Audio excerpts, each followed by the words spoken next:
Chapter 5, we're going to discuss appointment scheduling. The chapter outline is provided for you at the beginning of the chapter, the learning objectives, and key terms. And luckily, I think there's only 10, so that's not too bad if all of this is brand new.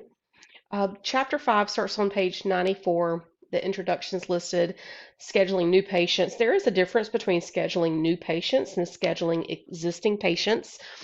Even when I visit healthcare offices as a patient just for yearly preventative stuff, they ask me to update my personal information and of course insurance information yearly, and sometimes with each visit it just depends on the office I go to. But anyway, if I am a brand new patient, if I have never seen a physician or provider at a practice, it does take a little bit longer to schedule that new appointment. It's more of a detailed process compared to if I am an existing patient. Page 90, oh look, page 96 discusses new patient versus established patient appointments and the differences, allowing the appropriate amount of time for appointments. That is something, it just takes time to figure out what works for each practice and each provider. Some providers may want to see two patients an hour, others may want to see four an hour.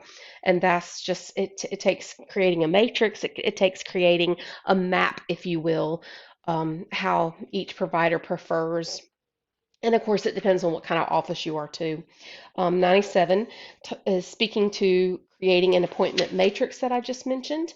Page 98, we go with the chapter goes into discussing convenient scheduling, computer scheduling versus paper appointments, the types of appointment scheduling, whether it's cluster scheduling, double booking, fixed appointment, and even open hours.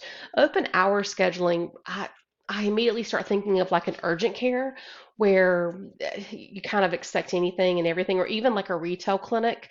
If you were going somewhere to one of the local pharmacies that offers immunizations, they probably just take walk-ins. You may not need an appointment for that, and that the walk-ins would be like the open hours scheduling. Wave scheduling is discussed on the bottom of page 99. 100, that page, the appointment schedule as a legal document. Yes, read that little paragraph out there. Um, Allowing for unforeseen appointments, that is something you want if there is a sudden last minute, like, hey, this is not an emergency necessarily. Let me clarify, in our local healthcare systems, doctors' offices are probably not the best facility for true emergencies like heart attack, strokes, um, blood that you can't control, that type of, and like even a burn. Don't take somebody. Don't if a patient tries to schedule an appointment for that, you're going to hang up and tell them to call 911.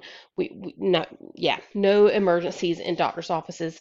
Not that the staff is probably perfectly competent to manage that, but the equipment would not be there. That person needs to be seen in a hospital where they have plenty of equipment at their hands. But allowing for unseen appointments, maybe some last minute urgent appointments, but not emergent. Triaging and appointment scheduling is discussed. Reminder systems. Reminders are so important because, especially if a patient booked the appointment a month before or even 3 months before, we have to remind our patients that there are appointments and to please come. And of course, when you call and you outreach a patient, you may get a few cancellations, but that is better than no shows. Because if there is a cancellation, maybe you can utilize that time for some of those unforeseen appointments that might be needed that day. Page 101, making corrections to an appointment schedule. No shows are mentioned there. Follow up for no shows. So, depending on the office, this is a real tedious, it can be tedious because many places do charge. If you no show for an appointment, it's expected and it's accepted to get charged $25 to $50, maybe even more for specialty physicians or providers. Page 102, achieving the most efficient scheduling system. That just simply takes time, trial and error. Managing the physician's professional and travel schedule. That provider physician must communicate when they're not going to be in town, when they are, last minute emergencies maybe within their family, because all those patients would have to be rescheduled that week, etc. Page 103, scheduling hospital services and admissions. Typically, this is done by one person. If you have 10 providers and each provider has a medical assistant, you would not want all 10 of those people scheduling hospital services and admissions. You kind of want one dedicated person to take care of that in the office. But of course, it's up to the office and the managers and the providers to decide how that is arranged. Last page on chapter 5, page 104, arranging transportation for patients. That is a courtesy.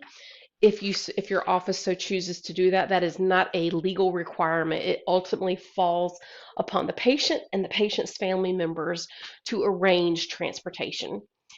So that is chapter 5. Take a look at the chapter summary.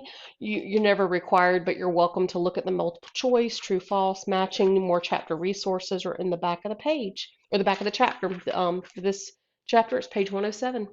Hope you all have a good week.